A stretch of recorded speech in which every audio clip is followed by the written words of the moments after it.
வெற்றி பெற்றோம். இன்றோடு 1000 நாட்கள் ஆகிறது. நீங்கள் என்ன செய்தீர்கள்? இதுவரையில என்ன செய்தீர்கள்? உங்களுடைய குடும்ப வளர்ச்சிக்காக அதானியை பின்புறமாக சந்தித்து வந்து கொண்டிருக்கிறீர்களே தவிர இதுவரையில இந்த போராட்டம் என்பது 44 ஆண்டு காலமாக நடந்து கொண்டிருக்கிறது என்பதை நீங்கள் மனதில் வைத்திருந்தால் வன்னியர்களுடைய ஓட்டுகளை பெற்றுக்கொண்டு இன்றைக்கு பச்சை துரோகம் செய்து கொண்டிருக்கின்ற இந்த திமுக அரசை கண்டித்து எங்களுடைய மருத்துவர் ஐயா அவர்கள் போராட்டத்தை அறிவித்திருக்கிறார்கள். என்னைய நியாயம்? 44 ஆண்டு காலமாக இந்த ஒரு சமுதாயம் போராடி கொண்டிருக்கிறதை உங்களுக்கு காது கேட்கலையா? எந்தெந்த போராட்டம்? பட்டநாமம் போராட்டம், பிச்சை எடுக்கும் போராட்டம், எலிக்கறி தின்னும் போராட்டம். என்ன பாவம் செய்தது இந்த சாதி? வன்னிய சாதி என்ன பாவம் செய்தது? சற்று சிந்திக்க வேண்டும் தமிழக அரசே. இன்றைக்கு உலக நாடுகளிலே 3 நாட்டுடைய மிகப்பெரிய பதவியில் இருக்கின்ற நாடு விட்டு ஓடி இருக்கிறார்கள். அதற்கு காரணம் என்னவென்று சொன்னால் அந்த மக்கள் எல்லாம் கொந்தளித்து எழுந்து அவர்களை அடித்து விரட்டினார்கள். அந்த சூழ்நிலை இந்த தமிழ்நாட்டுக்கு வரக்கூடாது. அப்படி வருவது என்று சொன்னால் எங்களுடைய மருத்துவர் ஐயா அவர்கள் மட்டும்தான் ஒரு குரல் கொடுத்தால் போதும். அதற்கு உதாரணம் நடந்து முடிந்த திருவண்ணாமலையில கட்சியினுடைய மாநாடு கிடையாது, சாதியினுடைய மாநாடு கிடையாது, விவசாயிகளின் மாநாடு. ஒரே ஒரு அறிக்கை, நீங்கள் மாநாடு நடத்தினால் 100 கோடி, நாங்கள் மாநாடு நடத்தால் எங்களுடைய மனசாட்சி திருவண்ணாமலையில அருணாச்சல ஈஸ்வரர் அவர்கள் முன்னிலையில் நடந்தது. அங்கே ஏற்றிய தீபம் இன்றும் எரிந்து கொண்டிருக்கிறது. நாங்கள் 44 ஆண்டு காலமாக எரிந்து கொண்டிருக்கிறோம். எங்களுடைய உணர்வுகளையும் உணர்ச்சிகளையும் கட்டுப்படுத்தி வைத்திருக்கிறார் எங்களுடைய மருத்துவர் ஐயா அவர்கள். மனதிலே வைத்துக் கொள்ளுங்கள் தமிழக அரசே, எங்களுக்கு கொடுக்க வேண்டிய 10.5% கொடுத்துவிடு, இல்லைன்னா யாருக்கு இடஒதுக்கீடு ரத்து செய்துவிடு. தமிழகத்தில் யாருக்கு இடஒதுக்கீடு தேவையில்லை. நீயா நானா களத்தில் சந்திப்போம். நீ சட்டமன்ற உறுப்பினரா நாடாளுமன்ற உறுப்பினரா இடஒதுக்கீடு இல்லாமல் சந்திக்க பார்க்கலாம். வட தமிழகத்திலே வன்னியர்கள் ஆழ்வார்கள். எங்களுடைய மருத்துவர் அண்ணன் அன்புமணி ராமதாஸ் முதல்வர் ஆவர். இதுதான் உண்மையான கருத்து. நடைமுறை வரும். அதற்கான காலங்களை நாங்கள் எதிர்நோக்கி கொண்டிருக்கிறோம். அண்ணன் அன்புமணி ராமதாஸ் குரல் கொடுத்தார் என்று சொன்னால் திருவண்ணாமலையில பார்த்தீர்கள், இளைஞர்களுடைய பட்டாளம்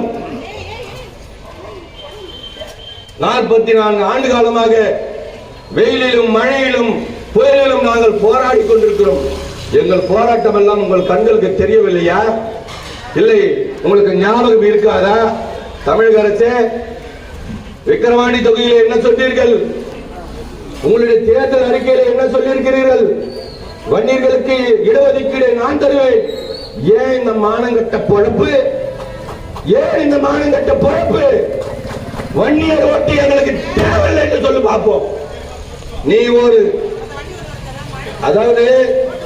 ஒரு நல்ல சிறப்பாக இருந்தால் வன்னியர்கள் ஓட்டு எனக்கு தேவையில்லை என்று சொல்லி நாடு முழுவதும் சுற்றி வந்து தேர்தல் சந்தி பார்க்கலாம்.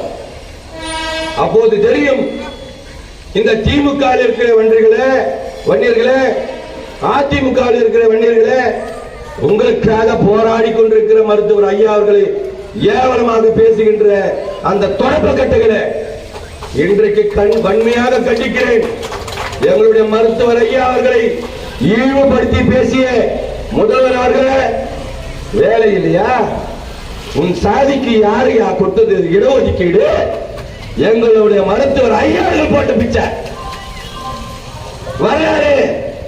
உன் சாதிக்கும் என் சாதி தான் உனக்கு இடஒதுக்கீடு கொடுத்தது. பெருமையாக சொல்வேன், என் சாதி தாண்டா 108 சாதிக்கு இந்தியாவில் இடஒதுக்கீடு வாங்கி கொடுத்தது. 21 பேரு சட்டையா? நீங்க யாருன்னா சட்டீங்களா? என்ன பண்ணிட்டு இருந்தீங்க தெரியுமா? என் சாதிக்கார 21 பேர் தாலி அறுக்கப்பட்டது. என்னுடைய தம்பி, அண்ணன், அக்கா அவருடைய உணர்வுகளையும் உணர்ச்சிகளையும் கட்டுப்படுத்தி இது நாள் வரையில நாங்கள் போராடி கொண்டிருக்கிறோம். எங்களுக்கு 10.5 கொடுக்கையான்னு சொல்லிட்டு கொடுக்க முடியலன்னா ஜாதிவாரி கணக்கெடுப்பு நடத்து. ஏன் ஒடிசால ஜாதிவாரி கணக்கெடுப்பு நடத்தலையா? சொல்லுங்க. பீகார்ல நடத்தலையா? அவங்க முதலமைச்சரா இல்ல அதிபரா? இந்த இந்திய நாட்டினுடைய அதிபர் அந்த முதலமைச்சர்ல கொந்தளிச்சு கொண்டிருக்கிறோம். அத்தோடு எங்களை கட்டுப்படுத்தி வைத்திருக்கிறார் எங்களுடைய மருத்துவர் ஐயா அவர்கள். அனைத்து சாதியினருக்கும் கணக்கெடுப்பு நடத்தி அவரை மீண்டும் முதல்வராக்க வேண்டும் துடித்துக் கொண்டிருக்கும் ஐயா முதல்வர் ஸ்டாலின் அவர்களே, எங்களுடைய குரல்களை கொஞ்சம் காதிலே வாங்கிக் கொள்ளுங்கள். அதானி வந்து போட்டோம், வேற எத்தனை உலக கோடி பணக்காரெல்லாம் வந்து போட்டோம். எங்களுக்கு நீ எக்கடனா வாங்கி எக்கடனா போ. ஸ்ரீலங்கால நடந்தது பாரு, அதிபருடைய எத்தனை அதிபர் நாட்டை விட்டு ஓடிருக்காங்க தெரியுமா? அந்த நாட்டுல அந்த நிலையை நீங்கள் கொண்டு வராதீர்கள். துப்பாக்கி சூடு நடத்து. அப்போ தெரியும் நாங்க நடக்கிற போராட்டத்தை. துப்பாக்கி சூடு நடத்து. எத்தனை பேர் என்னுடைய தம்பிகள் மாறி நின்று வந்து நிப்பான்னு தெரியும். ஆனா உங்களால முடியாது. இன்றைக்கு 1980 காலகட்டத்தில் இருந்து இதெல்லாம் ஒரு பொழப்பா உங்களுக்கு?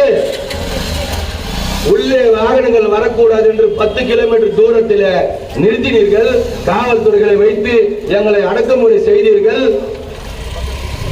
ஆனால் நீங்க எத்தனை வேலி ஒண்ணா போடு, அத்தனை வேலியும் தாண்டி திருவண்ணாமலையில மாநாட்டிற்கு 10 லட்சம் பேரை எங்களுடைய மருத்துவர் ஐயா அவர்கள் ஒற்றை வார்த்தையில அழைத்தார்கள் பார்.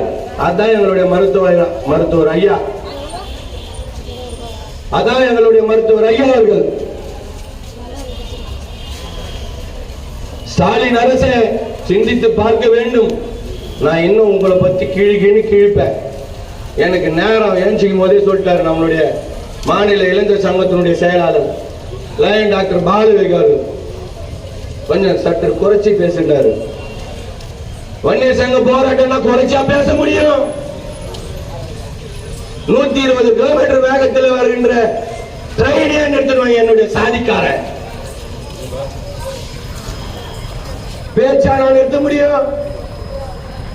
என்னுடைய உணர்வுகளையும் உணர்ச்சிகளையும் இந்த மாதிரி இடத்துல நான் சொல்ல முடியும்? தனிப்பட்ட முறையில் பேசினாங்கன்னா அதுக்கு வேற முத்திரை கொடுத்துவாங்க. அதனால இந்த போராட்டம் என்பது நாங்கள் 3 தலைமுறையாக போராடி